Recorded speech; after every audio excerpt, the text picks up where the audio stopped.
Hello everyone, welcome back to Rayman Legends. We had 69 Electoons. Nice. And in this part, we go... Credits immediately roll. In this part, we go to the Sea of Serendipity, which rhymes, which is cool, I guess. Also, I just love the animation of giving this guy his teeth. And if you've ever played the game, maybe not all in one sitting, but just haven't gone back to the tree in a while and just throw 5 teeth at him at once. The animation's just really, really funny to me. You also unlock different teensy outfits as you get more Electoons, which is nice. It doesn't really impact much. I believe the reward for getting all of the Electoons is Dark Rayman from Rayman 1 and Dark Golbox, which they just kind of made up. So Evil Ryu and Violent Ken. It's because everyone's got an Echo Fighter nowadays.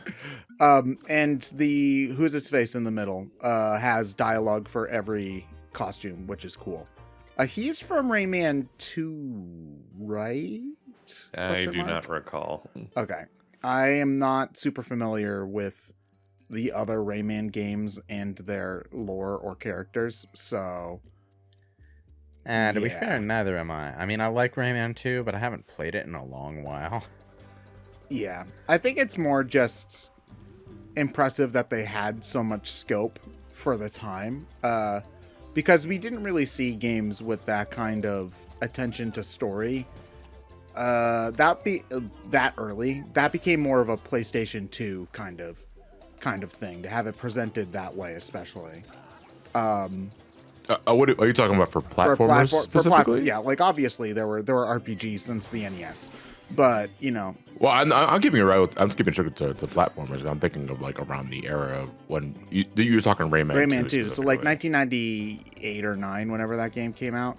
So there were games with dialogue and stuff in them. Banjo-Kazooie had dialogue and alternate characters, but it didn't really have a story. Spyro the Dragon had dialogue characters. Yeah, Spyro is kind of close, but it really was more of the characters were kind of just there to make the world feel more full. Your average NPC in Spyro doesn't really do anything. I would say that around that time, it was only really uncommon for games to have story focus outside of the RPG genre. If you were talking about console games, the PC let you have a lot more room. Well, not necessarily. Not necessarily. Actually, the PC was it lagged pretty far behind during that time in terms of storage space per game and graphical power per game. But it also. Correct me if I'm wrong. I'm thinking the PC scene, at least casually speaking, didn't really take off until the mid to late 2000s. Not true. It depends on what you consider. Yeah, that's what I'm saying. No. What I'm trying to say, is that the PC gaming demographic was skewed a lot more adult during that time period. So when people say it didn't take off casually, most of the people who say that or believe that were actually just younger at the time. Or unaware me. Yeah, because they were younger at the time. I mean, it's pretty easy to see why. What are some of the biggest PC games from the mid-90s? Real-time strategy games like StarCraft. And Quake. Or first-person shooters like Quake and Doom, which, I mean, granted, every 8-year-old played Doom, but they weren't supposed to. Lots and lots of PC RPGs. Yeah. A ton of simulation-type games. SimCity, The Sims. Generally stuff that's not... Ant. I'm going to cement that as not a smart simulation. That is not a good game. No, not But it was really. on every computer class computer. Have you ever wanted to be an ant? Asked nobody ever. Have you ever wanted to dodge lawnmowers? Have you ever wanted to see how you can possibly make dodging a lawnmower boring? You guys are saying all this alien shit. I'm just playing pajamas. Did you not have a Mac computer in your time. grade school's computer class? Yeah, sure, but I didn't like much of those games except for Number and Super Munchers. And It probably had the Sim Ants original on it, though. Oregon Trail. Strangely enough, the original Prince of Persia was on one of the rings. You're not gonna tell me you didn't spend hours in Kid Pix just pressing the "oh no" guy over and over again. No, I don't. I know. You know what? Kid Pix was not available on. You had no childhood, John. I don't think I ever saw. I had plenty of childhood. 18 years of it, actually. But anyway, getting a bit sidetracked again. But like what? That was my point. Is like PC gaming skewed a bit more adult, so PC gaming also skewed more towards story-oriented games and as a general rule. And that's why a lot of the early PC game stuff, like from LucasArts and whatever else the fuck.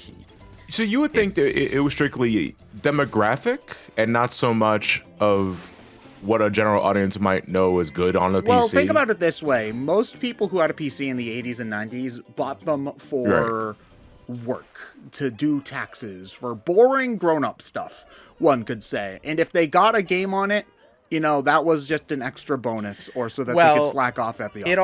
It also comes from the fact that during that time period in particular, we're talking the 90s, right? If you were buying a PC specifically for gaming, you really had to go out of your fucking way because everything was using really specific hardware. There was no standardization, so there were like 12 goddamn graphics cards that you could choose from. Right. But this is why I said that. This is why I say like it didn't start taking off, at least casually speaking, again, until like the mid to late 2000s when things were becoming standardized. You know, because in the late 90s, early 2000s, I sure as shit didn't know what GPU my computer had, what kind of CPU my thing was running, my data, like RAM, all that. No. Could it play Who Wants to Be a Millionaire? That's all I want to know. I think that a lot of it is also, again, like in the 90s, kids who were young didn't get a lot of chance to use their computer because it was a grown-up toy. Not a toy, but you know what I mean. Like, if you were an 8-year-old, your parents aren't going to let you be on the computer that long. I know that this might sound alien to some of the younger people watching, but at the time, like, you had to, like, all of those old commercials on PBS where it's like, ask your parents' permission before going online. And we actually, like, listened to that. We said no if the porn site asked us if we were under 18, because we were naive children. And I mean, you also have to remember dial-up. Therefore, if your if mom anyone ever wanted to make a use phone the call, phone, you were boned. Well, I mean, there was a lot of kids stuff on PC, and there was a lot of adult stuff on PC, but there wasn't really a lot of in the middle stuff. I wouldn't even say a lot of kids stuff because most of the kids stuff was of the edutainment variety. Well, yeah. Well, that's kind of what I'm getting at. Like, there's a lot of stuff like that's geared toward parents buying games for very young kids, as opposed to kids like asking for games. You know. So yeah, that was more the intent. Like the kids didn't necessarily want those games. I mean, we played them. Speak but... for yourself, man. I was all over fucking 3D Dinosaur Adventure as a kid. All right. I mean, compared to what else you would be doing in computer class, yeah, it was better than that. But I don't know. Super Muncher slaps. I think the big thing was that once you get to the 2000s, you get to the point where, like, you get more unrestricted computer use by children because you have parents who are innately familiar with computers and they like know how to set up like firewalls and stuff, and so they're like, yeah, you can't get yourself into too much trouble. Get on the computer, you're fine. And then now we have nowadays from Reboot do this once. Computers raise our children in some cases. Please don't raise your children. Kids today now have tablets and all that. I was going to say the other aspect was just computers were just significantly cheaper. So everybody your parents passing other people could have them, and the other part was just parents would just give their old laptops to their kids to use. Yeah, exactly. Not me. Yeah, and so now we have stuff like 9-year-olds watching BrainScratch comms, which, can't on believe... their mobile devices. I can't believe that told you, Pajama Jeff, you Sam can't keep created doing this alternate psycho dimension that we live in today. All because he confronted the darkness, man. Yeah. Maybe he should have been a bitch for the rest of his life. I know, right? Jeez. This guy's walking around in his pajamas. How old is he? Like 7? Wearing footy pajamas? Grow up. I actually don't know how old Sam Pajama is. Sam. Is that on the Yeah. Wikipedia page? Because I guarantee you $100 that there's a Pajama Sam Are you willing to bet that? there's a Pajama Sam wiki. No, that you would find Pajama Sam's age on a wiki. I was willing. The bet I made was I would bet $100 there's a Pajama Sam wiki, which I'm going to look up right now. Yep, there's the humongous.fandom.com. Jeez. Okay, no, you know what? It's been a while since oh god, freaking early 2000s artwork. I can't tell if Pajama Sam has sneakers or if they're footy pajamas. I have no idea what you guys are talking there's about. textured on the His name is bottom, Pajama like Sam. sneaker textures. I have no idea. But it's like Footy rough, pajamas did rigid that. I have texture. no He's also 6 idea years what you old. guys are talking about, but I'm just mesmerized by this fucking Echo the Dolphin level that we're watching right now. Oh my god! Like everyone's like going like in a roundtable discussion. I'm talking about Pajama Sam. Ted's bringing up Spy I have Fox no and, idea what Pajama Ryan Sam is talking okay? about backyard sports, and Lewis is the only one that brings up Wing Commander.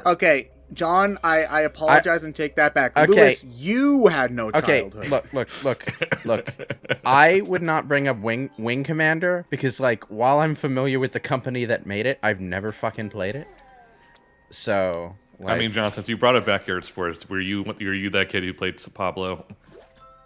You had to play as Pablo. It was the only way you were winning the tournaments. I didn't know that Pablo was the best character growing up, so like I just used. You didn't look at the stat cards? I didn't know what stats did in Pokemon until I was like 13 years old. Jesus. I just didn't care. I was like, ooh, type matchups go burr. I think most of us, like, when we were that age, we either, like, completely ignored the stats in RPGs or just didn't pay halfway enough attention to them and had no idea which characters were better at what than others. Yeah. But anyway, yeah. Does Backyard Baseball hold up? Is that still a good game? Part of me wants to go back to it for the nostalgia, but like, what if it's not good? 1 part commentary of backyard sports. Baseball. Okay, It you has gotta to be record baseball. it, John. Is it available on Steam? Is it available on Steam? That is a good question. Hold on a moment. It might be. Are there like 6 different versions of Backyard Baseball? Oh, they're different sports. Oh, Google's listening to me. I typed in back into Google. It already pulled up Backyard Baseball. Because you looked up Pajama Sam earlier. I don't like this. I don't like this this Google spying on me nonsense. Are you in the market for a good VPN by any chance, good sir? Oh, tell me more. No, I'm not going to actually. Oh. You're on your own. Get fucked.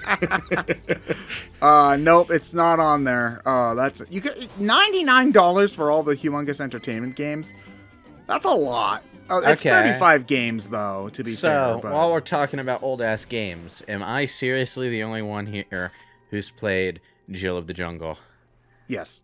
Yes. We've gone over I've this heard like of it. I've 3 never played times. it. Yes. Okay. Have we? Okay, so here's something that'll somewhat blow your mind if you have any idea what Jill of the Jungle is.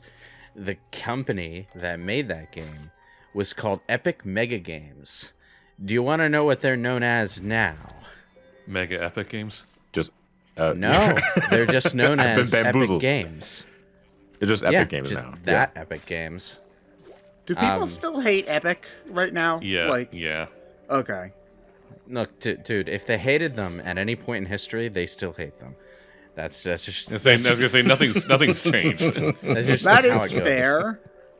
It's just last time I checked in, which admittedly was a while ago, people were just mad that they had to download another client, and I don't know if the anger is justified. There's more than that. There's like It's not just the client. The client's really bad. there's stuff about the client. Yeah, well, there's the quality of the client. There's also rumblings about like it basically being spyware, which honestly, if you have a Steam library, you're probably flooded with what is technically spyware anyway. So, like, Hey, we literally just proved on this very episode that Google's listening to our conversations. no, so... that's Ted. That's just backyard baseball being a common search term. Okay. No, when I search Is it? I back don't know. before back massage, All right, Backstreet's we're gonna back try all this right right, now. Back to the Future, Back in Black. So I have Pajama Sam in my search history. I'm gonna type in Pablo. If it gives me Sanchez before Sandoval, who's a baseball player. Yeah. Okay, good. It was Pablo Escobar, who I think as a kid was Pablo Sanchez from Backyard Sports Baseball. So they're, oh man, you know, why are they spying on me when John's search history, I'm sure, is way spicier than because I have a VPN. Oh, damn. So anyway, tell me more about this VPN. Can I get a certain percentage off, perhaps by putting in a certain code in the checkout? No. No? You never got a VPN deal ever? Yeah, I currently do right now. Oh, see, you liar. I knew it. Yeah. All right. So, No, like, we can't start talking about the game now, Lewis. There's only 2 minutes left. I just want to know what all the flicking glowy things surrounding DZ So are. if you're in the darkness, you die. And so the fireflies will light up you for a little bit, and you won't get grabbed by the grabby hands of doom. But they go away after a little bit of time, basically. And you just need to flutter around in the light like you're jumping from floating water ball to floating water ball on Super Mario Galaxy or something. that was, Sure, yeah. yeah. Oh, shit. Yeah, so you can go in the dark for a little bit, but you'll get caught really soon after. There's like a million different examples of things similar to this, but I can't think of any off the top of my head because my brain isn't working at the moment.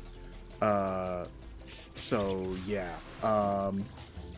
I guess it's kind of like the dark thing in Sonic, the Sandopolis zone. The where if ghosts? the lights, or if the lights go off, you do have a little bit of time before they start hitting you. I guess it's kind of like that. Well, in Sandopolis, the lights sort of gradually dim. And then when But like even when they are all the way off, you still have like a second or two before the ghosts grab you and do damage, though. Well, they don't. The ghosts also don't like completely home in on you. You can dodge them. You could theoretically play the entire level in the dark if you wanted to. I just don't know why you would ever want to. There's a person who has beaten Sonic 3 without pressing the left button. So people want to do stupid shit. Yeah, but you see, that person probably didn't do it because they wanted to. They probably did it because they thought it would make a good high viewer retention YouTube video. Almost absolutely. They often do, yeah. So it worked. Actually, Like, no, it was. What the fuck? It was without pressing right. Brian which Drummond made it- voiced Pablo Sanchez? Wait, he did? Wait, what? Hold on. Who voiced Brian Pablo from Backyard Baseball? The voice of Pablo Sanchez in 2002 and beyond. Well, okay. Or, no, forget. All right, Ryan, I'm sorry. Forget the overly verbose. I want to speak Spanish.